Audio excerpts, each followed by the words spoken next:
Hello everyone, कैसे हैं आप सब लोग। आई होप आप सब लोग अच्छे होंगे, फर्स्ट क्लास होंगे। दोस्तों, आज की इस वीडियो में आप लोग को बताने वाला हूं LIC असिस्टेंट 2026 के भर्ती के बारे में कंप्लीट जानकारी। साथ में आपका एक ये भी क्वेश्चन होंगे कि नोटिफिकेशन कब आएगा, तो इसके बारे में बताऊंगा। तो वीडियो को एंड तक जरूर देखना। बस आप लोगों से एक रिक्वेस्ट है कि अगर आप चैनल पर नए हैं, चैनल को सब्सक्राइब नहीं किया तो यार चैनल को जरूर सब्सक्राइब कर ले। साथ में नोटिफिकेशन बेल पर क्लिक कर ले ताकि जो भी अपडेट वीडियो आप लोगों तक टाइम टू टाइम पहुंचती रहे। तो बिना किसी देरी के सबसे पहले आपको इस सवाल का जवाब दे देता हूं। वैसे इस पे मैंने एक डिटेल वीडियो बनाई है, इससे पहले अगर आपने वो नहीं देखा तो देख लेना। बट आपका जो नोटिफिकेशन है वो आपका नेक्स्ट मंथ के सेकंड या थर्ड वीक में लगभग 99% आ जाएगा। और अगर आप लोगों को LIC असिस्टेंट में नौकरी करनी है, जॉब लेना है, तो अभी से आप लोगों को इसकी प्रिपरेशन स्टार्ट करनी पड़ेगी।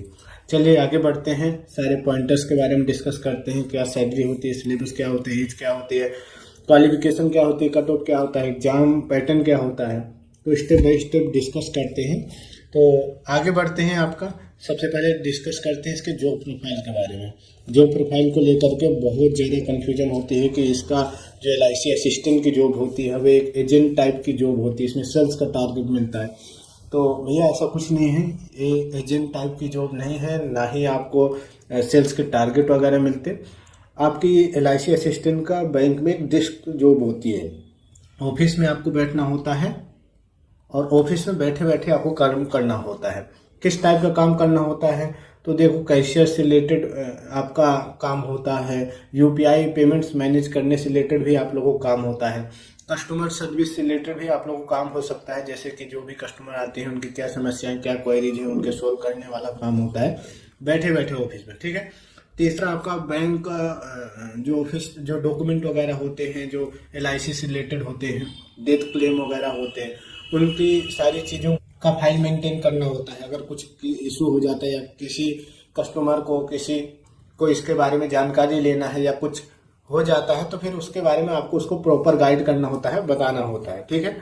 लोन रिकवरी से रिलेटेड भी आप लोगों को डेटा मेंटेन करना होता है और जो आपसे अपर लेवल के ऑफिसर होते हैं उन्हें प्रोवाइड करना पड़ता है कि देखो क्या लोन का प्रोसेस है, कितना किसका पेंडिंग है, मतलब डिटेल वगैरह देनी पड़ती है। तो आपका एजेंट वाला काम नहीं है, बढ़िया ऑफिस में डेस्क मिलती है प्रॉपर और फाइलों को मेंटेन करना होता है, कस्टमर की हेल्प करनी होती है। तो नॉर्मल ऐसा जॉब होता है। ठीक है।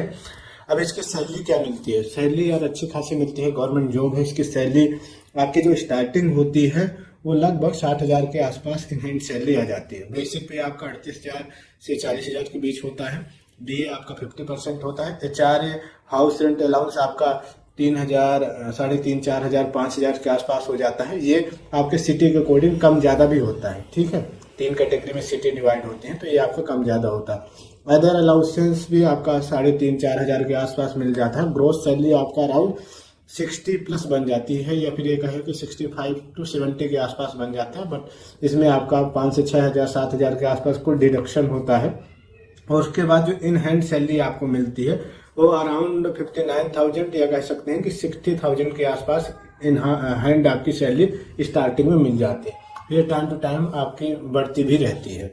आई होप ये सैलरी वाला भी आपका कंफ्यूजन क्लियर हो गया होगा। अब बात करते हैं आपके लिए कि मतलब किसमें एलिजिबल कौन कौन होता है, कौन कौन फॉर्म भर सकते हैं। तो एक तो इसके लिए जो एज होनी चाहिए वो कम से कम 18 साल 18 ईयर और मैक्सिमम आपकी 13 ईयर्स आपकी एज होनी चाहिए। इसमें आप लोगों को जनरल को छोड़ करके OBC SC ST category rule के अकॉर्डिंग छूट भी मिल जाता है। जब नोटिफिकेशन आता है तो उसमें ऑलरेडी मेंशन होता है। क्वालिफिकेशन के बारे में बात करें तो एनी ग्रेजुएट इसके लिए एलिजिबल है, फॉर्म भर सकते हैं। हाँ, नॉर्मल आप ग्रेजुएट होना चाहिए, या ग्रेजुएट नहीं भी है मतलब आप पेरिंग में है, फाइनल ईयर आपका चल रहा है, तब भी आप लोग इसके लिए एलिजिबल है, फॉर्म भर सकते हैं। तो नॉर्मल सा ये है कि इसके लिए आप ग्रेजुएट होने चाहिए। अगली बात करें एज रिलैक्सेशन की, कि एज रिलैक्सेशन किसको कितना मिलता है। तो OBC को 3 इयर्स रूल के अकॉर्डिंग, गवर्नमेंट रूल के अकॉर्डिंग मिल जाता है। SC ST को 5 साल का रूल के अकॉर्डिंग आपको छूट मिल जाता है। LIC एम्प्लॉय को भी 5 साल का छूट मिल जाता है। बाकी PWD आपका PWD OBC SC ST को 10 साल, 13 साल, 15 साल यहाँ पे छूट मिल जाता है। एक्स सर्विसमैन को भी यहाँ पर आपका 3 ईयर के आसपास आपको छूट मिल जाती है। ठीक है। अब आपका इसका सिलेक्शन प्रोसेस क्या होता है उसके बारे में बात कर लेते हैं। तो सिलेक्शन प्रोसेस आपका 3 स्टेप में इसमें सिलेक्शन होता है। फर्स्ट स्टेप में तो आपको नॉर्मल सा मतलब फॉर्म भर करके आपका एग्जाम देना होता है, ठीक है। प्रीलिम्स इसका एग्जाम होता है, उसको क्वालिफाई करना होता है। सेकेंड स्टेप में आपका मेंस का एग्जाम होता है, ठीक है। और थर्ड स्टेप में आपका डॉक्यूमेंट वेरिफिकेशन, नॉर्मल मेडिकल होता है। मेडिकल मतलब बिल्कुल नॉर्मल होता है, ऐसा कुछ टफ लेवल का नहीं होता, बेसिक आपका बॉडी का चेकअप होता है।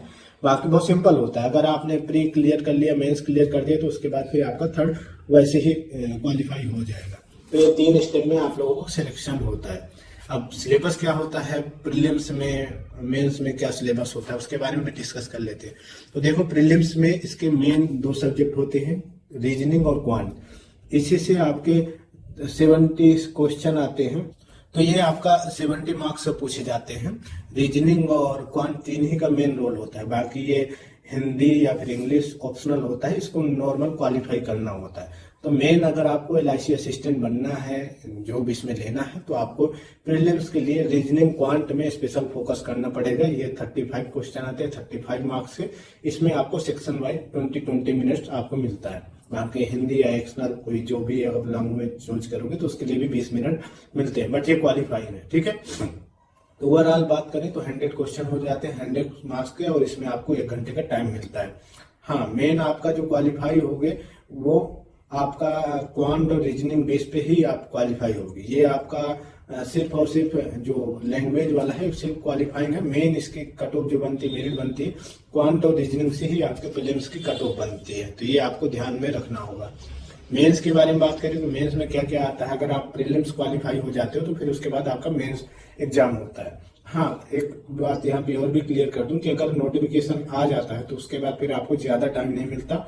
लगभग नोटिफिकेशन आने के 1.5-2 मंथ बाद आपका प्रीलिम्स एग्जाम हो जाता है, और प्रीलिम्स एग्जाम के रिजल्ट आने के लगभग 1 से 2 वीक के अंदर अंदर आपका मेंस का भी एग्जाम हो जाता है।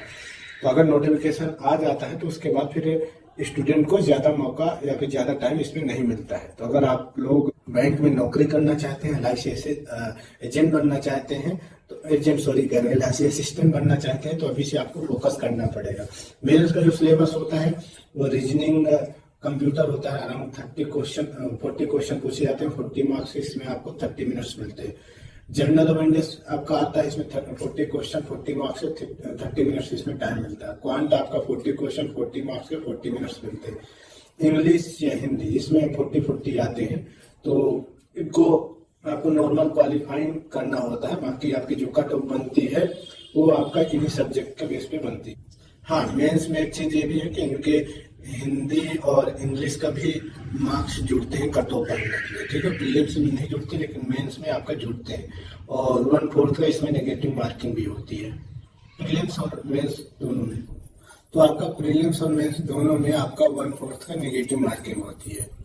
अब आगे बात करते हैं आपका डिटेल में सिलेबस। फिलहाल तो ये आप लोग देख लेना, मैं इस पर ज्यादा डिस्कस कर नहीं करूंगा, बट अगर आप लोग तैयारी कर रहे हो तो नॉर्मल सा है। आप क्वांट और रीजनिंग में syllogism, puzzle, sitting arrangement, coding, decoding, alphanumeric से नीचे blood relation, analogy, odd one out, और क्वांट में आपका DI नंबर सीरीज होगा, सिंप्लीफिकेशन होगा, अप्रोक्सीमेशन हो गया, अर्थमेटिक में profit loss, SICI, time and work, इसमें मुझसे बड़े सारे आपको अभी से पढ़ना पड़ेगा। तो मैक्सिमम क्वेश्चन आपका यही से आते हैं। उसके बाद आपका मेंस के सिलेबस में करंट अफेयर आपका मेन हो जाता है। उसमें आपका नेशनल इंटरनेशनल इससे रिलेटेड क्वेश्चन आते हैं। आपका सिलेंडर आपके क्वेश्चन आते हैं। बाकी हिस्ट्री, ज्योग्राफी, बायोलॉजी से रिलेटेड क्वेश्चन आते हैं। इंडियन इकोनॉमी से रिलेटेड क्वेश्चन आ जाते हैं।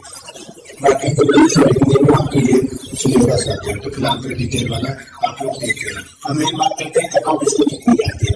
तो देखो, जो लास्ट वैकेंसी आई थी 2019 में, उसकी जो कट ऑफ गई थी उसमें 2 आती है। तो इसमें जो कट ऑफ गई थी वो हाईएस्ट बोर्ड की जो कट ऑफ गई थी वो 64 to 69 के आसपास गई थी। ये आपके हाईएस्ट बोर्ड की कट ऑफ होती है। जब नोटिफिकेशन आता है तो उसमें जून वाइज वैकेंसी होती है, और उसमें कितने लोगों ने कितने लोगों ने एग्जाम दिया है उसके ऊपर डिपेंड करती है। हर चेंज भी होता रहता है, जरूरी नहीं कि हर बार इन्हीं की हाई कट हो जाएगी। हो सकता है इस बार नोटिफिकेशन होता है तो किसी दूसरे यूनियन नोटिफिकेशन ज्यादा हो जाए, वहाँ की ज्यादा कट ऑफ चली जाए।